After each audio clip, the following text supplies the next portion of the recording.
Okay, so I wanted to give you guys an update on the babies. They've already started opening their eyes and their ears. Here they are with Mama. This little guy was firstborn. He's Gerald. He belongs to my stepson. This little fella right here, his name was Fang at first because he was going to be mine. Then his name was Crackhead because my fiance is an idiot and he likes to name them dumb names. And now he is Shithead because he likes to climb all over his mom like a little asshole. That little one right there is my little Nimsy. She is a female. She was the second born, and he was the third born. So we have numbers 1, 2, and 3. They're all very adorable. Here's Mama. She's very attentive and she does love her babies a lot.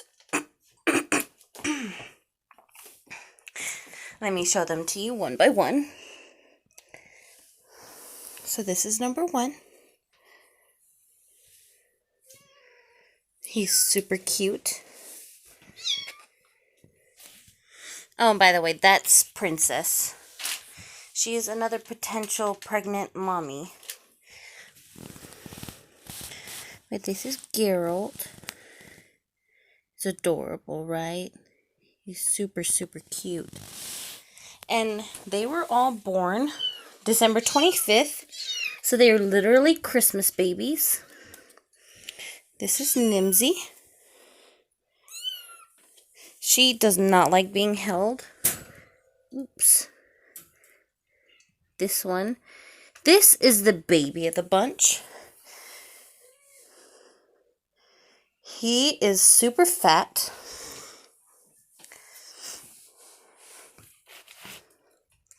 And he loves to play a lot. And he's my favorite out of all of them. Even though he's not really my kitten. He's my fiance's kitten. And Crackhead and Dumb Shit, or Shithead, I mean, they are not, they're not permanent names. It's just something to call them until he can get to know his personality. You be nice to the baby, Princess.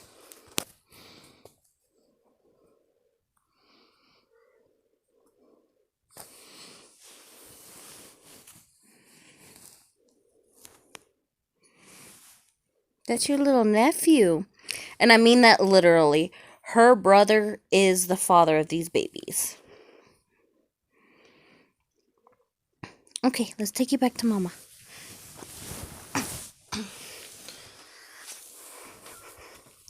Oh, you're okay, sweetie. There you go. There's little Gerald. Gerald likes to sleep a lot. Nimsy just complains a lot. Fang, he just wants to play a whole bunch. And normally we'll find this little girl other places other than the cage. She just does not appreciate her babies, like walking all over her and everything. And then I noticed my other baby girl, this one right here. She's starting to act the same way Luna did when she got pregnant. Her nipples are engorged. Not engorged, but they are pretty big. Bigger than normal. And her belly has gotten bigger. Let me see, sweetie.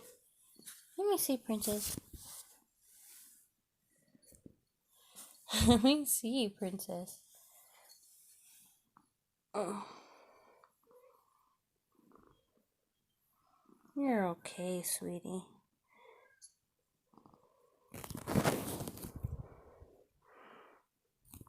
But her belly is pretty big. And she never used to have a big belly, just like Luna. She's a very petite, small little girl. But,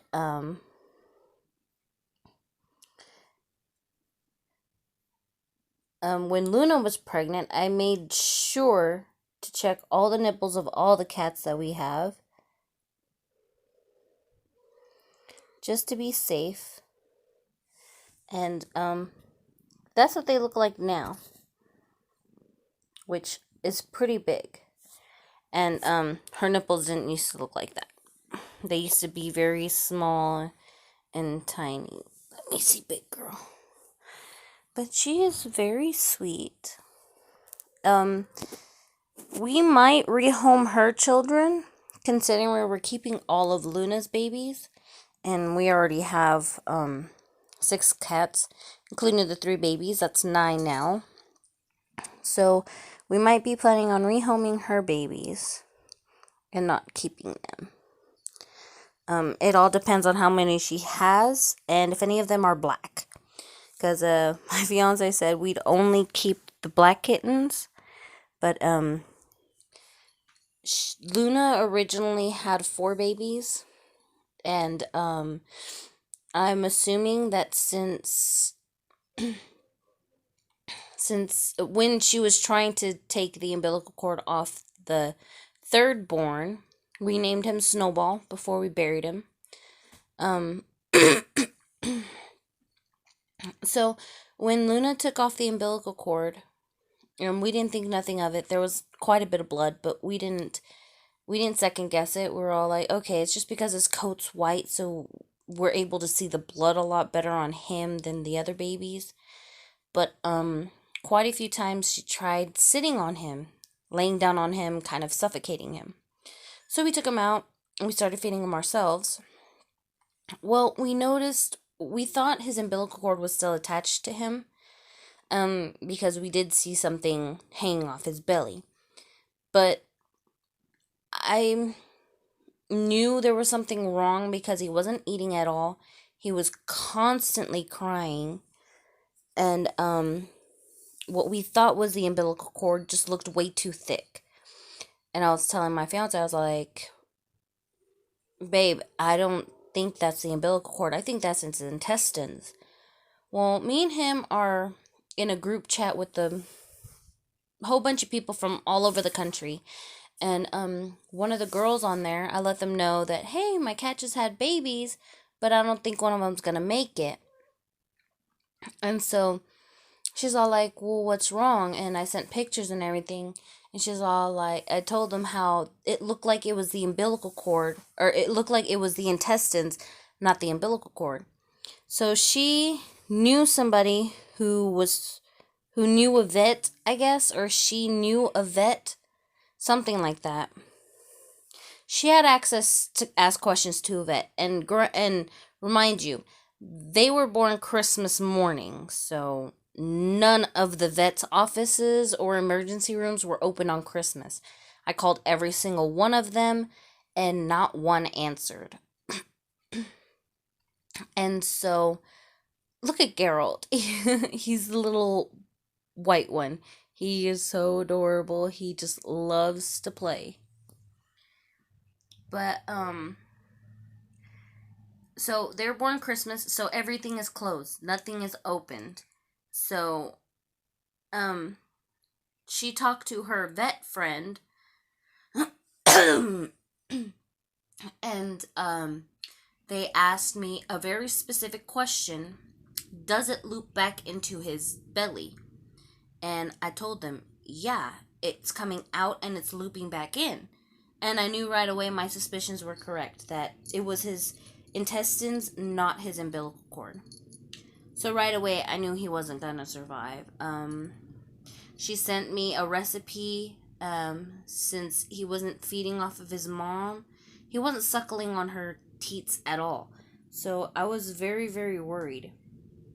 So I'm going all over town, getting evaporated milk, and she sent me this recipe that was a lot of things. One of the things I needed was corn syrup and evaporated milk. Well, I found the evaporated milk, but for the life of me, I could not find corn syrup anywhere. And so I come back home, and I tell my fiance, I'm all like, hey, I just went to my dad's. It was the last stop to see if he had corn syrup, and he's telling me that there's no way this kitten's gonna survive the night. Like, he's not even gonna make it to 5 o'clock in the afternoon. And, mind you, it's only 2 o'clock in the afternoon now. Or 1 o'clock. I'm not sure. And, so we kept trying to feed him regular milk. I had some 2% milk and I warmed it up. We were trying to feed that to him and he just wasn't taking it. And we tried to keep him heated up because he felt extremely cold. This little heater right here, we had a sort of a damp t-shirt and we were putting it on there making sure that it would stay warm. And we would bring it over here on the bed. And Roy is sitting right here. And we have the baby right there. And we'd have the shirt right here and have the kitten laying on top of it. That way he could stay warm. But eventually he just stopped breathing. So you could tell Luna was affected by it because she was very protective of her babies when they were first born. And every time we would separate her from them, she would instantly start meowing and whining. And anytime we try to grab them, she'd bat at our hands. She still does that now every so often, but that's only because when we grab the babies, they start whining. Since their eyes are open and everything, they don't do it as much. But when their eyes were closed and things, they would whine a whole bunch. She doesn't do it as often now as she did before, but she's a really good mom. After a while, she started acting like her normal self again, which I was very happy about. But yeah, hopefully these babies will be good enough to leave the cage because they're barely even starting to walk. Like, they're still extremely wobbly. But since there's a potential this one's gonna be a mama, that's the only cage we have. So I'll have to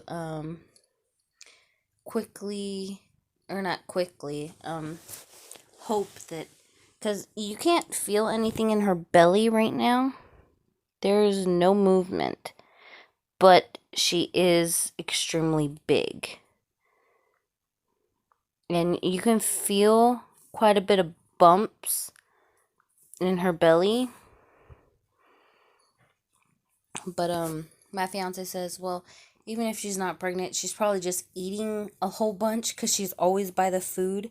And he says she's probably just fat. And it's a possibility. But for the simple fact that her nipples are the way they are, I researched it and there's nothing else that says a reason why a female cat's nipples would be enlarged. And Roy tried telling me that, well, it could just be sympathetic symptoms. And I'm like, what the heck is that? He's like, well, usually when there's a house full of cats, one cat displays symptoms of another cat because of some reason. He gave me a whole explanation, but I honestly really wasn't paying attention. And I told him that was ridiculous and that she's probably just freaking pregnant.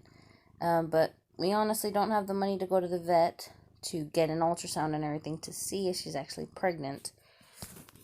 And all in all, the babies are doing fine. And I thought I'd just do another update video. I'm sorry if I blabber on a lot and everything. But yeah, I just wanted to keep y'all posted on the babies. They're right there. There's Mama. And she has a bad habit of not eating much because of her physique. She is extremely thin. Not because we're not feeding her.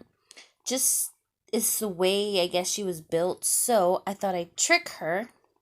And my mother-in-law gave us a whole bunch of cat food and everything. And they had some soft canned food for cats in there. And we were just going to save it for the babies for when they started eating solids. And Luna, get your paw out of the thing. What are you doing, you weirdo? Oh yeah, and she likes to play with her cat litter too. Like, she'll literally dig in it, like, just to play with it, because she's weird. And she'll sometimes put her paws in her water and inside of her food, like she's trying to dig for something. So we're constantly having to clean up after her. And so the way I tricked her was I got some of the cat food, the soft cat food, and I took some of the sauce that they put in there and I put it in with her hard food. And that thing was completely full this morning. Like, not even this morning, like at 9 or 10. And it's already that far. And it's just been her in here eating it. Well, it might have been this one because our door was pushed open. It's not a very good door, but it was pushed open, and when I came walking over here, this little one came running out of the room, and so did my stepson's cat, Liliana. And since we have the babies, they're not allowed in here at all, period. None unless we bring them in here ourselves, and they're laying right next to us. See, she's being such a good girl. She is extremely fluffy. I should probably take her to a groomer because of how fluffy she is. But she's a good kitty. Oh, look at that. You got eye boogers. What?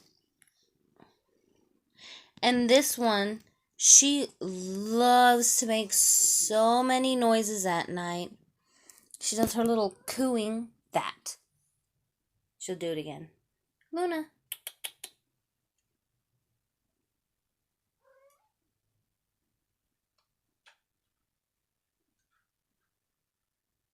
She likes to make that noise all throughout the night, keeping me awake.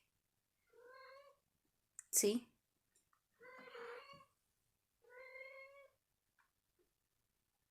And she especially does it when she's cleaning the babies. I don't know what it is about it, but she's the love of my life. I love her so much, and I love the babies. I love all of my kittens, all my cats. I even have a gerbil, and we have 2 dogs. The gerbil was given to me by a coworker of mine, but I'll leave that for another video, okay? So, I guess this is the end of this one. Sorry again for blabbering on, getting off a topic. I'm very bad at staying on topic, but yeah. Hope you guys have a good one. Bye.